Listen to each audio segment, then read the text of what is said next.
அனைவருக்கும் பள்ளிப்பாளையம் தனக்கோடியின் வணக்கம். நாம் பல ஜோதிட சம்பந்தப்பட்ட வீடியோக்களை அனைவருக்கும் புரியுமாறு அளித்து கொண்டிருக்கிறோம்.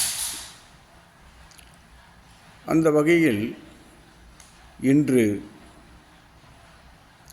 கரணத்தில் முதல் கரணமான பவகரணத்தின் சிறப்பு பற்றி பார்ப்போம். பவகரணத்திற்கு உரிய கிரகம் செவ்வாய். பவகரணத்திற்கு உரிய மிருகம் சிங்கம். இவை இரண்டையும் தொடர்புபடுத்தி பாருங்கள். சிங்கம் பசித்தால்தான் வேட்டைக்கு செல்லும் உணவுக்காக. அதேபோல் இவர்கள் தங்களுக்கு தேவை என்றால்தான் வேலைக்கு செல்வார்கள். ஆனால் இவர்களுக்கு வேலை எப்படியும் கிடைத்துவிடும். இவர்கள் செல்லும் வேலையில் திடீரென பிரச்சனைகள் வரும். அதனால் வேலையை விட்டு விடுவார்கள். மீண்டும் வேலைக்கு செல்வார்கள், வேறு வேலைக்கு. சுகவாசிகளாக இருப்பார்கள். சிங்கம் எப்படி உணவு உண்டவுடன் அமைதியாக சுகமாக இருக்கிறதோ தூங்கிக் கொண்டு, அதற்போல் இவர்களும் அப்படித்தான் இருப்பார்கள். மேலும் இவர் பிறந்த கரணம் சிங்கமாகையால் இதற்குரிய கிரகம் செவ்வாய் என்பதால் இவர்கள் அதிகமாக சிங்கத்தின் மீதமர்ந்த தெய்வங்களை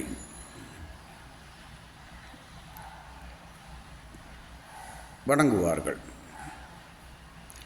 அதுதான் இவர்களுக்கு பிடித்தவைகளாக இருக்கும், பிடித்த தெய்வங்களாக இருக்கும். கவனித்து பார்த்தீர்களானால் மாரியம்மன் வழிபாடு சிறப்பாக செய்வார்கள். துர்க்கையை அதிகமாக வணங்குவார்கள். இது போன்ற தெய்வங்களை வணங்கும் போதுதான் இவர்களுக்கு வாழ்வில் சுபிட்சமும் ஏற்படும். எந்த ஒரு செயலை இவர்கள் செய்யும் போதும் இது போன்ற தெய்வங்களை வணங்கிவிட்டு செய்வார்களேயானால் இவர்கள் எடுக்கும் காரியத்தை சிறப்பாக செய்து முடித்து விடுவார்கள். இவர்கள் சுகவாசிகளாக இருந்தாலும் ஒரு வேலையை இவர்களிடம் ஒப்படைத்தால் அந்த வேலையை முடித்துவிட்டுத்தான் வேறு வேலை பார்ப்பார்கள். இவர்களுக்கு அரசாங்கத்தின் ஆதரவும் இருக்கும். ஒரு சிலருக்கு அரசாங்க வேலையும் அமையும். இவர்கள் ஏழை குடும்பத்தில் பிறந்திருந்தாலும் கூட இவர்களுக்கு ஒரு பெருந்தன்மையான மனது இருக்கும். 4 பேருக்கு உதவும் எண்ணம் இருக்கும்.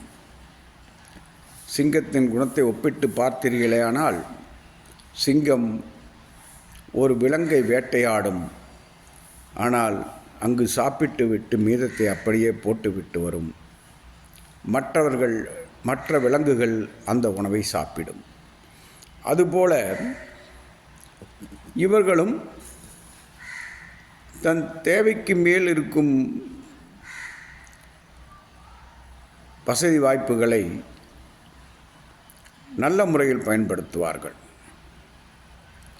அன்னதானம் அதிகமாக செய்ய விருப்பப்படுவார்கள்.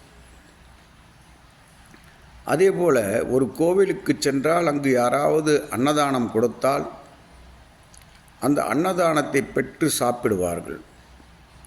அப்படி சாப்பிடும்போது தான் பவகரணக்காரர்களுக்கு வாழ்க்கையில் எல்லா வகையான சுகங்களும் அமையும். அதாவது இவர்களுக்கு பல வகையில் தனித்தன்மை வாய்ந்த பிரமிக்கக்கூடிய வகையில் சிறப்பான ஒரு குணம் இருக்கும். இவர்கள் உணவை எப்போதும் வீணடிக்க மாட்டார்கள். அந்த உணவின் மீது இவர்களுக்கு ஒரு தனிப்பற்று இருக்கும். நன்றாக சாப்பிடும் குணமுடையவர்கள். இவர்களிடம் தெய்வ நம்பிக்கை குறைவாகவே இருக்கும். ஆனால் தொழிலை தெய்வமாக மதிப்பார்கள். செய்யும் வேலையை அவ்வளவு விருப்பப்பட்டு தெய்வமாக மதித்து சரியாக செய்வார்கள். எந்த ஒரு காரியத்திலும் இவர்கள் பின்வாங்காதவர்கள்.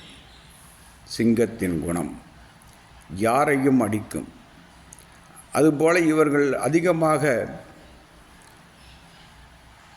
இராணுவத்தில் வேலை செய்யும் வாய்ப்புண்டு. சீருடை பணிகள் என்று சொல்லக்கூடிய போலீஸ் வேலையில் அதிகமாக இவர்கள் இருப்பார்கள். குறிப்பாக ஐபிஎஸ் எழுதுபவர்கள் பவகரணக்காரர்களாக இருந்தால் கண்டிப்பாக அவர்களுக்கு அந்த வேலை கிடைக்கும். ஒரு சில கிரக நிலைகளை பார்க்க வேண்டும். கிரக நிலைகள் மட்டும் நன்றாக இருந்து விட்டால் இந்த பவகரணக்காரர்களுக்கு கண்டிப்பாக ஐபிஎஸ் வேலை அமைந்தே தீரும். இவர்கள் எப்போதும் அடுத்தவர்களை நம்பி வாழ மாட்டார்கள். தன் கடமையை சரியாக செய்து வாழ விருப்பப்படுவார்கள். இவர்களுக்கு சிறு வயதில் அம்மாவின் ஆதரவு அதிகமாக இருக்கும். அம்மா சொன்னால் சரி, அம்மாவையே அண்டி வாழ்பவர்களாக இருப்பார்கள். இதுவே இவர்களுக்கான சிறப்பான குணமாகும். எப்போதுமே யாரொருவர் தன் கடமையை சரியாக செய்கிறார்களோ அவர்கள் கொஞ்சம் முரட்டு குணம் இருந்தாலும் நல்லவர்களாகவே இருப்பார்கள். இவர்களுக்கு ஏதாவது சிரமம் ஏற்பட்டால், வேலையிலோ வேறு வகையிலோ ஏதாவது சிரமம் ஏற்பட்டால், இவர்கள் சிங்கத்தின் மீதமர்ந்த தெய்வத்தை வணங்கி அங்கு கொடுக்கும் அன்னதானத்தை சாப்பிட்டு வந்தால் உடனே வாழ்க்கையில் ஒரு திருப்புமுனை ஏற்படும். கவனித்து பாருங்கள். தினம் ஒரு கரணமாக பார்ப்போம். இன்று பவகரணம் பற்றி சொல்லி இருக்கிறேன். இதில் யாராவது சந்தேகம் இருந்தாலும் என்னை அழைக்கலாம்.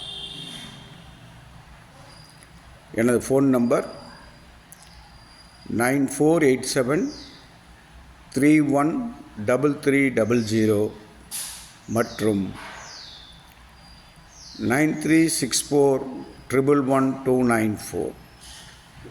நன்றி, வணக்கம், வாழ்க வளமுடன். பள்ளிப்பாளையம் தனக்கோடி.